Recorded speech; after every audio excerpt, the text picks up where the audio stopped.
नमस्कार दोस्तों। अगर आपको याद हो तो 2014 में डायरेक्टर क्रिस्टोफर नोलन की एक ब्लॉकबस्टर फिल्म आई थी, इंटरस्टेलर। इस फिल्म में स्पेस से जुड़े कई कॉन्सेप्ट जैसे वर्म होल, ब्लैक होल और एलियन प्लैनेट्स को काफी हद तक वैज्ञानिक तरीके से दिखाया गया था। लेकिन फिल्म का सबसे हैरान करने वाला सीन आखिर में आता है, जब फिल्म का मुख्य किरदार कूपर एक ब्लैक होल में गिर जाता है। फिल्म में इस ब्लैक होल का नाम गारगैंटुआ था। कूपर अपने स्पेसक्राफ्ट के साथ ब्लैक होल में गिरता है। शुरुआत में उसके चारों तरफ सिर्फ अंधेरा ही अंधेरा होता है, लेकिन जैसे जैसे वो अंदर गिरता जाता है उसे छोटे छोटे कण दिखाई देने लगते हैं। ये कण उसके स्पेसक्राफ्ट से टकराते हैं और उस पर खरोंचें डालते हैं। कुछ जगहों पर चिंगारियां निकलती है और उसका स्पेसक्राफ्ट आग पकड़ लेता है। मजबूर होकर उसे अपने स्पेसक्राफ्ट से इजेक्ट होना पड़ता है और वो लगातार ब्लैक होल के अंदर गिरता रहता है। और अचानक वो खुद को एक 5 डायमेंशनल स्पेस में पाता है, एक 5 डायमेंशनल टेसरैक्ट में। यह एक दिमाग हिला देने वाला अनुभव होता है, एक ऐसी जगह जहां वो ग्रेविटी की मदद से अपने ही अतीत से संवाद कर सकता है। इन सीन को देखकर आपके मन में भी सवाल आया होगा कि क्या वास्तव में ऐसा हो सकता है? क्या ब्लैक होल के अंदर सच में ऐसा कुछ होता है? अगर कोई ब्लैक होल में गिर जाए तो उसे क्या दिखाई देगा? आज की इस वीडियो में हम इन्हीं सवालों को समझने की कोशिश करेंगे। 20वीं सदी तक ब्लैक होल के बारे में बहुत कम जानकारी थी। ब्लैक होल अंतरिक्ष का वो क्षेत्र होता है जहां गुरुत्वाकर्षण बल इतना ज्यादा होता है कि वहां से रोशनी भी बाहर नहीं निकल सकती। बाहर से देखने पर यह पता ही नहीं चलता कि ब्लैक होल के अंदर क्या है। ब्लैक होल हमारे ब्रह्मांड के रहस्यमयी केंद्र है, जहां गुरुत्वाकर्षण इतना शक्तिशाली होता है कि अपने रास्ते में आने वाली हर चीज को निगल सकता है। अब इस कहानी की शुरुआत से समझते हैं। करीब 100 साल पहले किसी को ब्लैक होल के बारे में पता नहीं था। ब्लैक होल का कॉन्सेप्ट एल्बर्ट आइंस्टीन की थ्योरी ऑफ रिलेटिविटी से सामने आया। इस थ्योरी के 2 हिस्से हैं, स्पेशल थ्योरी ऑफ रिलेटिविटी और जनरल थ्योरी ऑफ रिलेटिविटी। 1905 में प्रकाशित स्पेशल थ्योरी ऑफ रिलेटिविटी बताती है कि स्पीड समय को प्रभावित करती है।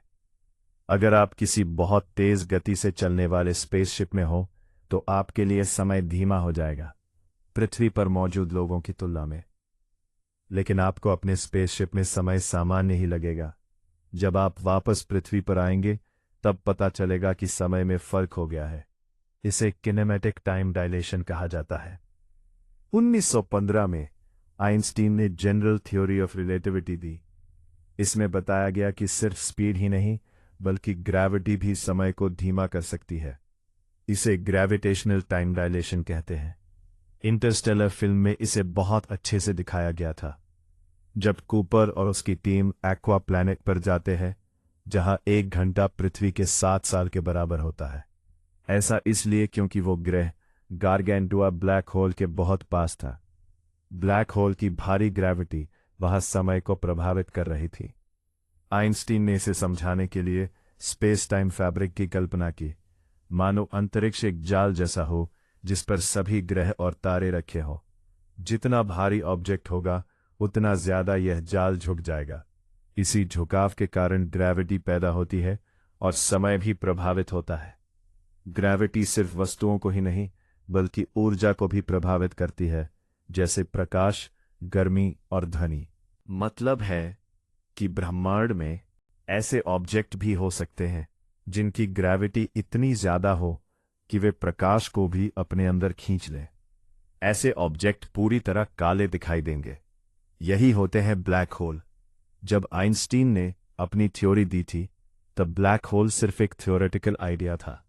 खुद आइंस्टीन भी इस बात पर पूरी तरह विश्वास नहीं करते थे कि वास्तव में ऐसे ऑब्जेक्ट मौजूद होंगे। 1960 के दशक तक वैज्ञानिकों ने आइंस्टीन की समीकरणों को हल करके यह समझा कि ब्लैक होल वास्तव में मौजूद हो सकते हैं।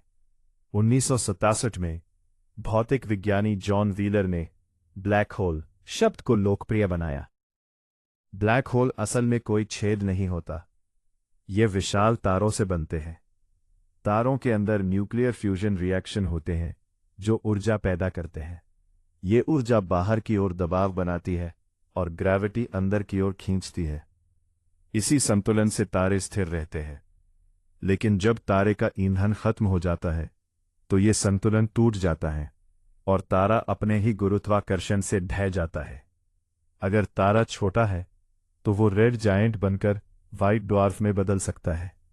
लेकिन अगर तारा बहुत विशाल है तो वो रेड सुपर जायंट बनकर सुपरनोवा में फटता है और उसका बचा हुआ कोर या तो न्यूट्रॉन स्टार बनता है या ब्लैक होल।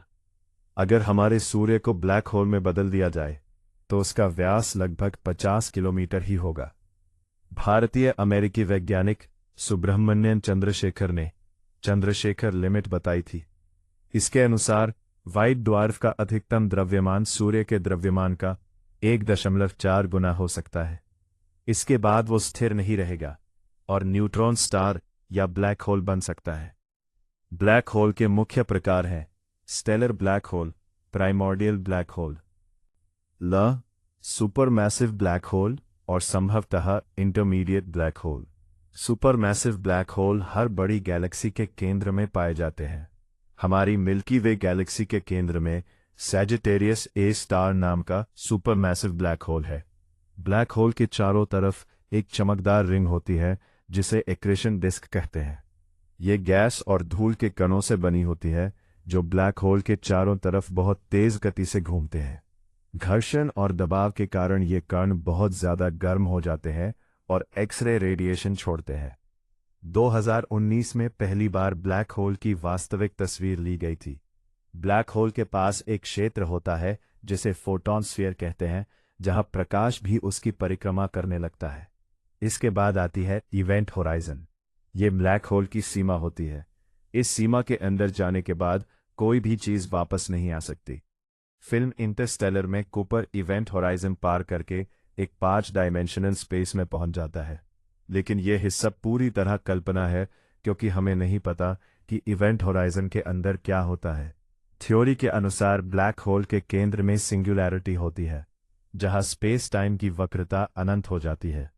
अगर कोई इंसान ब्लैक होल में गिरे तो अत्यधिक गुरुत्वाकर्षण बल के कारण वो कुछ ही पलों में टुकड़ों में बिखर जाएगा। लेकिन घबराने की जरूरत नहीं है। ब्लैक होल ब्रह्मांड को खत्म नहीं कर देंगे। अगर आप उनसे पर्याप्त दूरी बनाए रखें तो आप पूरी तरह सुरक्षित हैं। और इंटरस्टेलर में दिखाया गया 5 डायमेंशन का कॉन्सेप्ट भी काफी दिलचस्प है। उस पर हम किसी और वीडियो में चर्चा करेंगे। फिलहाल के लिए इतना ही दोस्तों। अगर आपको ये वीडियो पसंद आई हो तो ऐसी और स्पेस से जुड़ी वीडियोस जरूर देखें।